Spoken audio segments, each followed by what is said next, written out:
no Kamua. Mr. Kwaku Yabwa.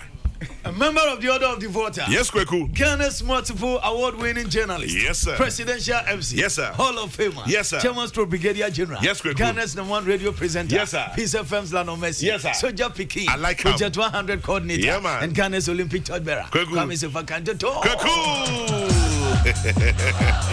Kwaku Machie. Wejisu. Adiachi. Anapim wankramia nubi. Adian. Minu abako Fifi Abasa. Fifi Toko. Fifi Abasa. Osi minda honorable Kwamna Dankanasi. Okay. Osi nasi Kingsley Freebody Teria. Efrimu ewo mu anso ayem. Only honorable Kwamna Dankan. Obeche ni bobre. And to danasi. Abaye a positivity in your matreno. Yes. So danasi pa anti. Honorable Kwamna Dankan. Fifi Abasa state protocol so dasi. That's it. Musa asufo no so mu ba. Are. Say mu so obi amu anso yesi na se. Oh, only. Yesu peso oyire wie ya hwe waze ba.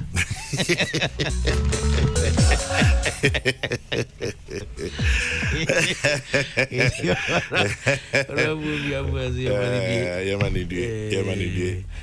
Na se bibia da ne kwam. Oh, di no wahala. Yegusu sade achi. Taxi no ye dwene ho. Say the idea ni ma ban ni the smart. Because ebema obi etua tax. Ena ebongo say Dr. Bawumia na de ba nam so okay. So on smart. Kwaku ni Bawumia. Oh, Kwame na Dr. Bawumia wanya smart. Meet you. Let me say, Kwame. So how can you meet you? Kwame. Kwaku. They we Alhaji Greaser na one ni interview an gonjuma wo. Ade. Say me the DBA no. Blast that for Egolusu Magina. Alhaji Greaser bo fuzo mo anyom nioma ye. And was say, "Hey Smith, me bisaw. Ghana yanko training to Dubai." O say Alhaji meet you. O say me bisaw o say wuti.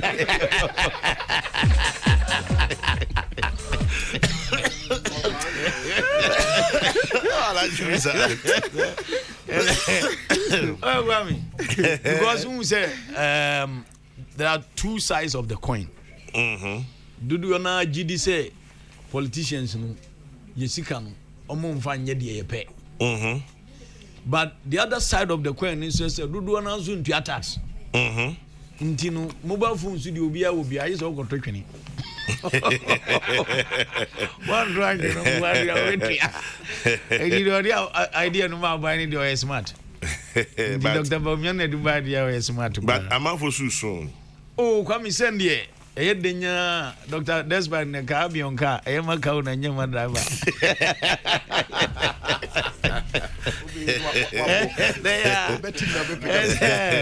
Because Kwame me system we know media for aband there is the best.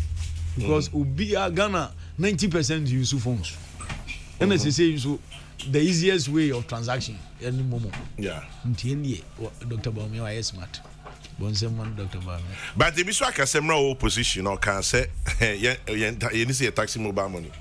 Oh, come say anu e de bobi senye na editua. Kwaku Bawumia. Oh, come. Anyuma e this guy na edidi hiu. Oh, enye wa bobo agwagwa yeni. Oh, bakash ba tim amewa tim amewa.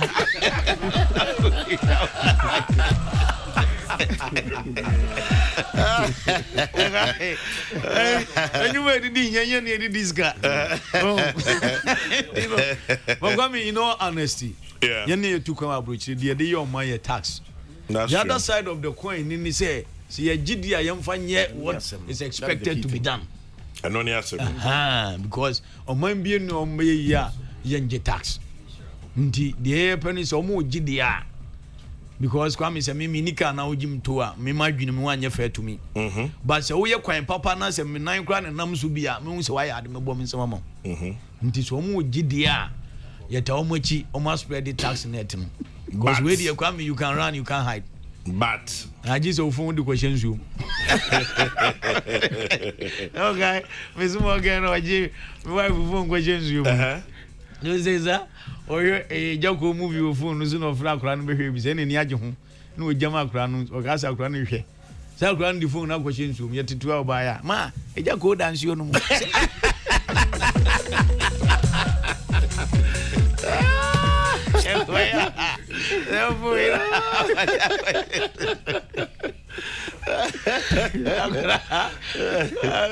Paras, what is way? And I was saying, you don't phone questions. And yes, our party attacks in the over here. Mama is the best. All we are asking for is say, young fan, what is expected to be done. Yeah. Because me Ghana, why only phone there? And you cry, young phone there will be. Mini baby, mini call techno phone, your both phone about 1,005 was it phone back 1,005. Barbara, young phone, yeah, a 20 city, 30 city. Phone in your hello near the hello, and bye bye. Hello, Nini, day. Bye bye. Oh, I for over day over guy, we have a come out by. Oh, me 1,005. But Momo tax no for Momo be above 100 cities. Come say oh mama dear grass on to me in 50. Obabe obobodu ya. Momo bro 100 no. Mama na o get grow you come money say be above for so you guess no you come money. It's in the baby abetria. Yeah baby go with ya. Yeah. The idea is good. Come you see no incubator 2 coin. Goso and na na akesi ko. Hey, this ni bana ye. Yeah, Christo mo me sorry. Hey, Rami. And is that goso do for? Say e ba ko ehun adwuma. Because say ankirichi si mu de mu nkɔhwɛ. Say power source over. Obeto ba kwa me. Anya power source pe o kwaku nyama no doso. No man na odi ebenya. Ankirichi of Richie Plantation. Meaning say Richie. Kani Bremen. Richie dey obetimi. But medical kosi ho no. Come your doors from those we Baumis. This mere translate solar bakugus e de koka homa. Oh, come we azu ebeji. Come be azu. Swedu government hospital. Ana fu bi ukona se o be se o chen atade anampa bo a.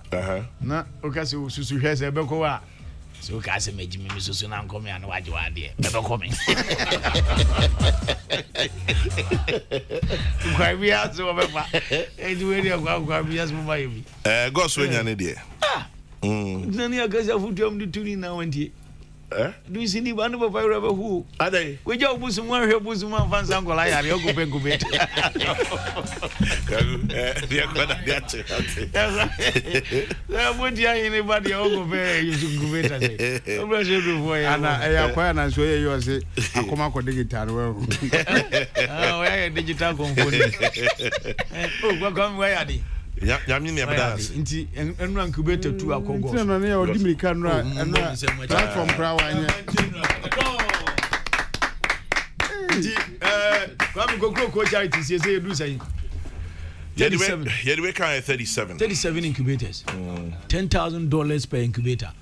Nyami adum. Kwami, nyami shirawo. Yami share nyina kwako. Nti se ntina ama mobile phone tax no metechire no. We nka ya ban adwuma. No mo jiji over do my. Ebi. Nyami shirawo papa. Yeda nyami ase. What's save lives? Nyami nyina kwako. Oh, Kwami. Say una so da ye no. Na so da no ya ntawe chi a. Oh, but Kwami say kawanu tuni ya mwa na no aye adwuma. Uno wasuda ya. Sudan ya ntawe chi. Na Sudan Kwami wetu anamo. Nyamishira. Almost some of musika etai chi na nyamishira. Omo ya de. Omo na nyamishira mukase pa. Nyamishira. Nti go swenya. Enterprise group so brain too. Go Kwami say. I'm say I'm there the back pocket. There was a time na me ni nyame ni pa bi di nkomo. En wo say. So we bibi save life ah.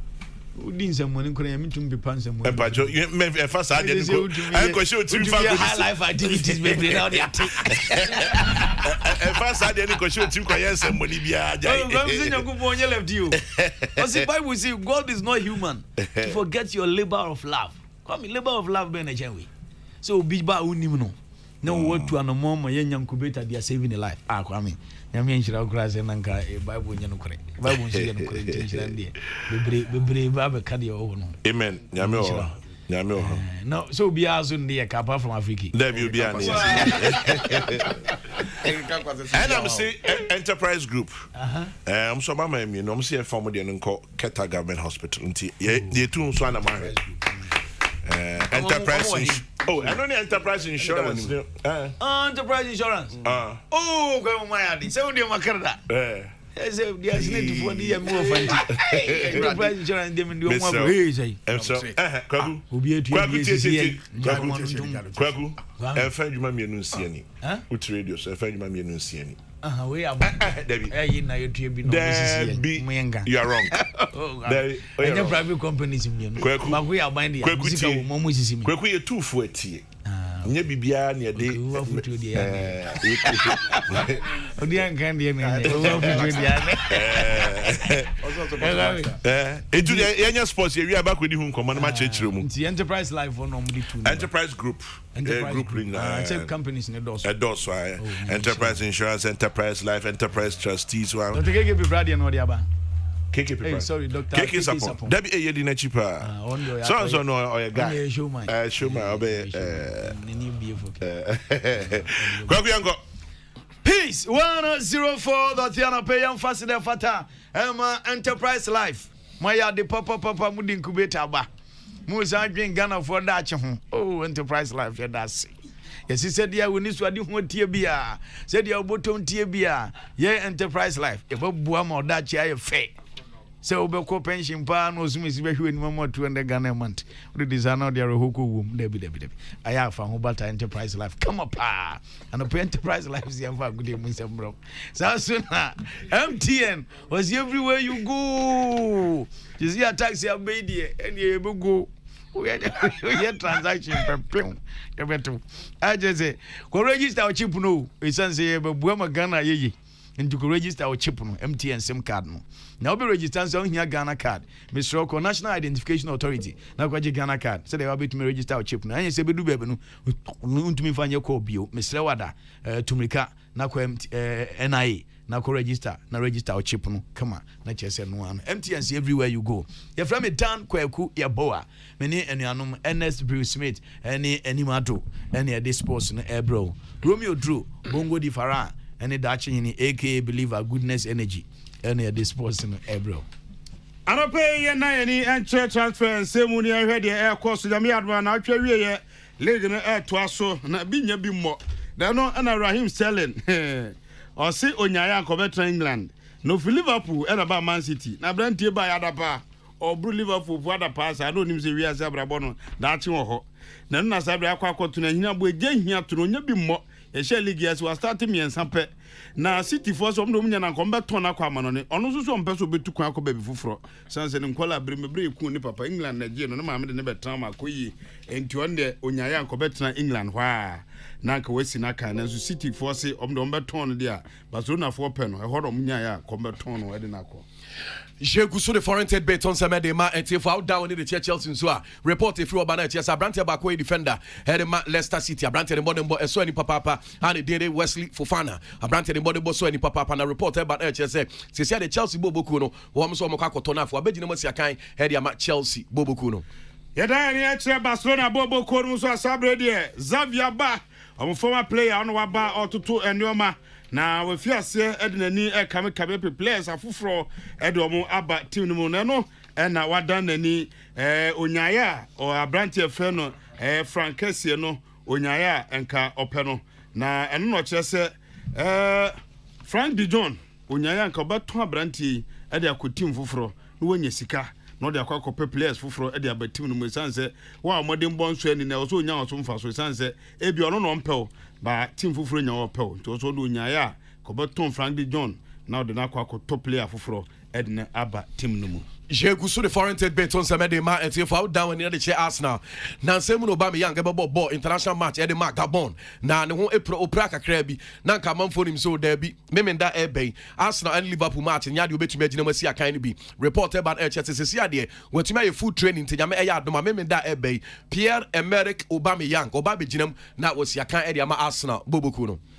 Yɛrɛ Champions League nso ankyɛ bia na ɔmo ɛto aso da no ɛna Atletico Madrid for the job ɔmo toto ɔmo nneɛma ɛsi ɔmo akan na no ɛna UEFA fo atwerɛ ɔmo nso ɔmo mpɛ ayi bia ma nso sɛm bia te Ghana League obi a nso mfum so obi pɛ no akɔtɛ baabi ɔsɛm ɔmo ɔbɔ wie pɛ yɛbukɔ akɔda bi UEFA fo atwerɛ aka kyerɛ ɔmo sɛ yɛmpɛ yɛbɔ wie ne akyi ma nso na mbɛgye boardroom point bia Griezmann ɔmo next match ɔntumi mmobi enti no o ma ka kire mo se enya afira mo no kwa akọbọ no bi se mbeje point bia match no Griezmann just was santinach biem enti o ni AC Milan match o mbebo no enya de Griezmann betumi abobi e de ama Atletico Madrid Jegu so de agudie ho nseme de ma etiefo anano kwasi ade na Black Stars o ne South Africa boy na Ghana boy South Africa ka ba ko pio o ma so ye shi papa na South Africa ko o so mo nyintum ba bia ne o ma fa ne de ankoyi amfa e de abom na report e ba na che se South Africa omo aye official complaint de ma FIFA say waje atum kama HS oba be start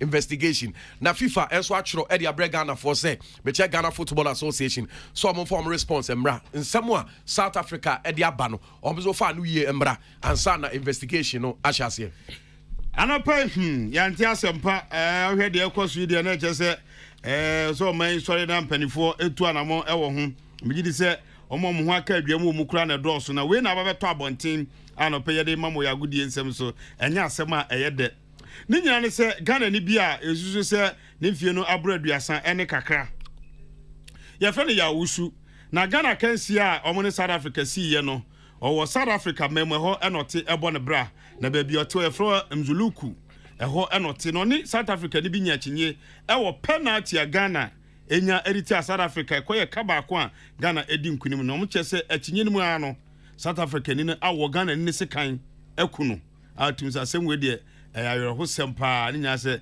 South Africa for ni abre Ghana for no so se nkugo mu di ye no o mani nye ho o mo kyese referee ndiaye match obedi ye no wani ni yie eno na brante ya wusu o South Africa body bra ye baba awo ye na adwuma South Africa ni bia wo ni sekan ya ekwa brante Edino actually.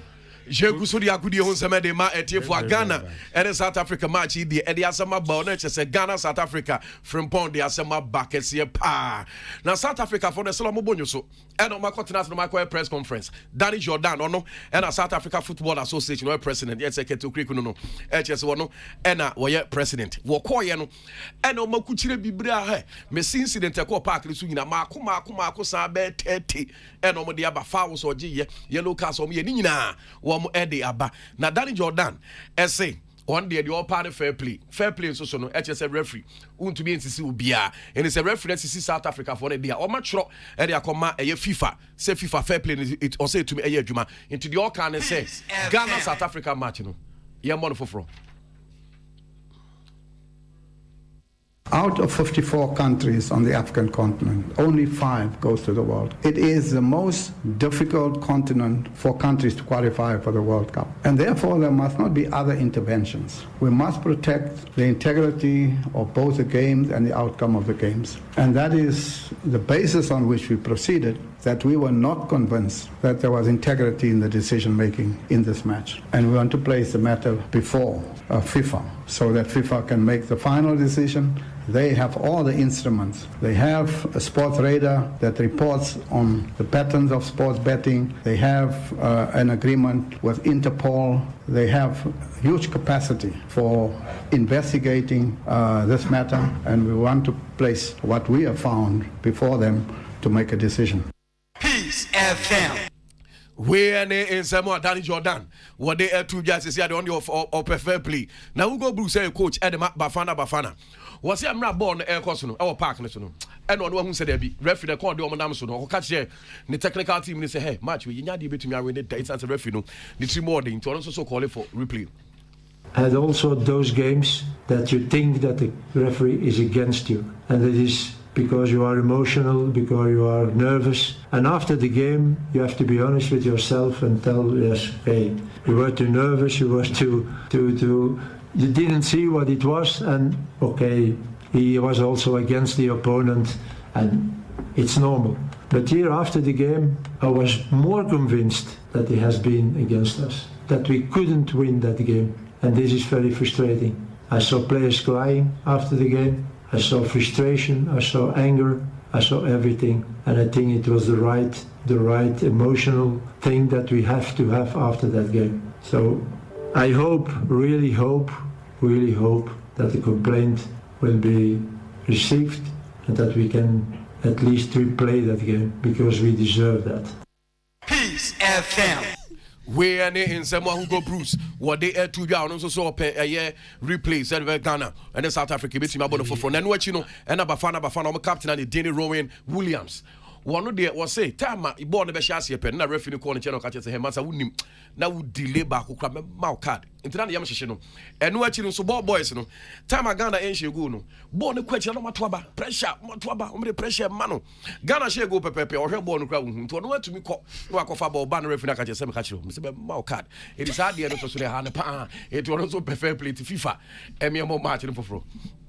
When the referee comes to me before the game and says that he's going to book me for time wasting, I already feel targeted, so I already, going into the game with that at the back of my mind, that I'm a target and that he's looking at me. And then throughout the qualifiers, the ball boys did not have the balls in their hand. The balls were on the cones. But in this specific game, the ball boys had the balls in their hand, which was, unheard of, in this qualifiers. And whenever the ball would go out, they would obviously restart the ball very quickly. They would throw it back quickly. But the moment they scored, the ball boys disappeared, as you can imagine. And it took long for the balls to get back. And, I wanted to speak to the ref and tell him that some of the balls are soft. But he didn't want to hear anything about it. He said he'd rather book me for time wasting. So it was a bit of a challenge. And I mean, in the second half, the ball boys, they practically vanished. If you can watch the game again, you'll see me running, looking for balls. Couldn't find the balls. And I think that's where the ref should have, stamped his authority and, sorted out. And I mean, coming to their goalkeeper, the moment they scored the goal, it took so much time. And not once did I see the referee, speak to him or anything. I think he only got booked in the last few minutes. And I mean, from the 32nd minute when we conceded up until 90, I mean, it's 60 minutes in between. And he was wasting time throughout, for 60 minutes, and not once did he get reprimanded. Whereas I got reprimanded before the game, before we conceded. For like 30 minutes, he was reprimanding me. After time, I went up to him and I said, asked him what the problem was with our team, because it feels like, the physicality of Ghana, he's allowing that. I said that they are playing, very physical, and they're not challenging the ball. So he just told me that it's a contact sport. So I said yes, but then that the rules must go for both teams. And he just told me to get away because he'll book me. Peace FM. We are in Samoa, South Africa. I'm a captain, goalkeeper, no. Rowan Williams. What they are to get, you say.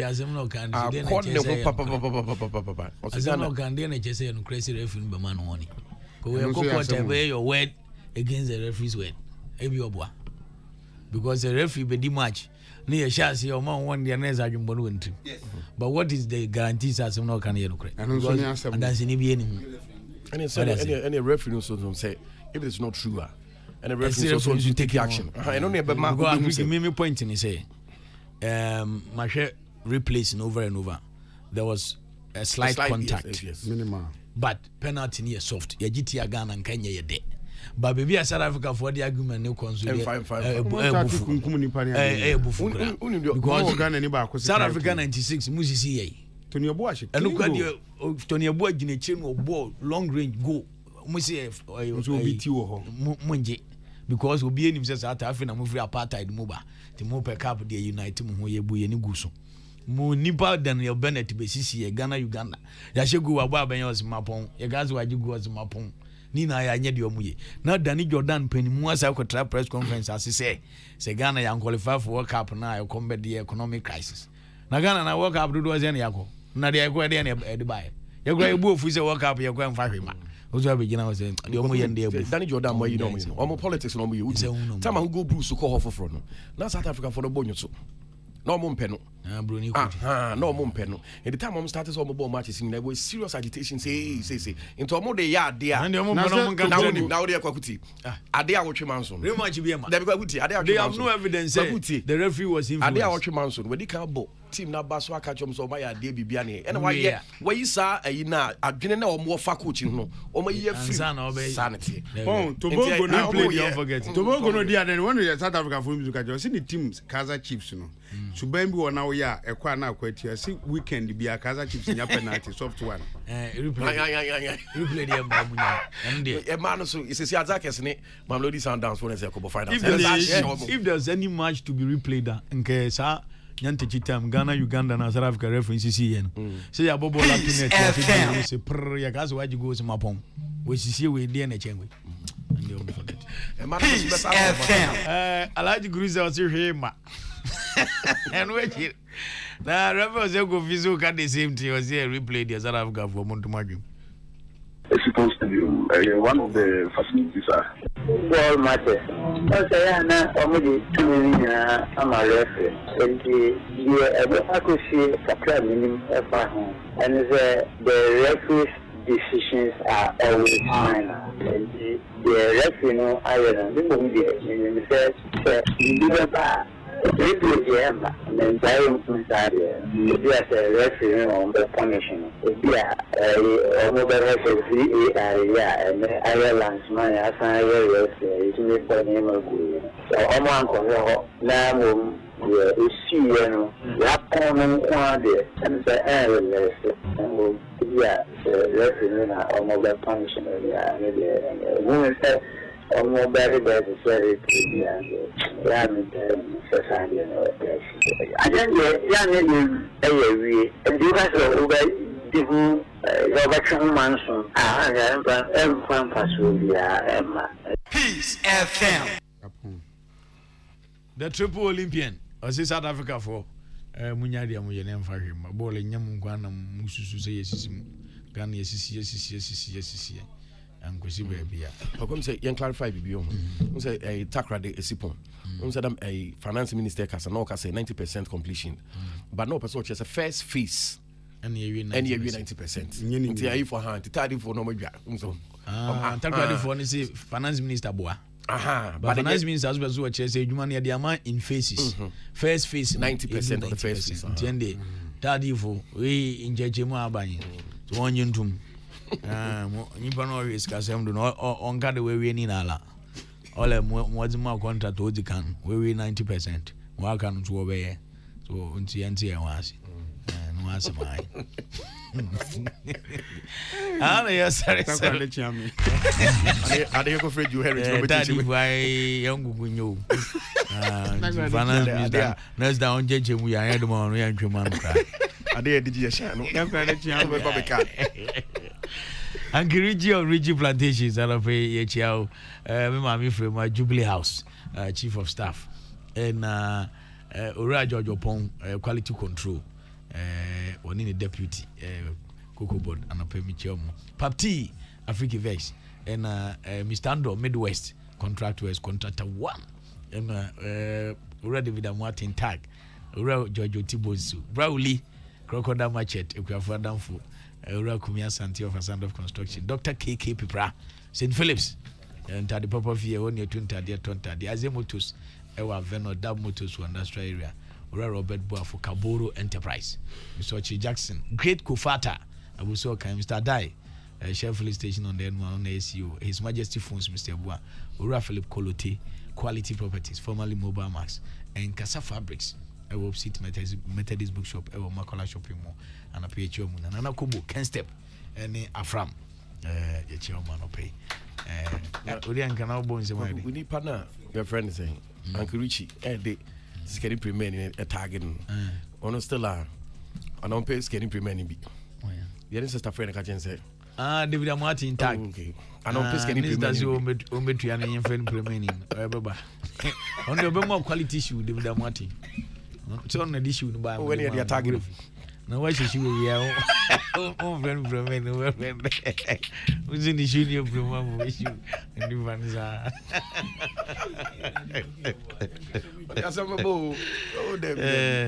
Adachi is Tuta Mamini Vese communication.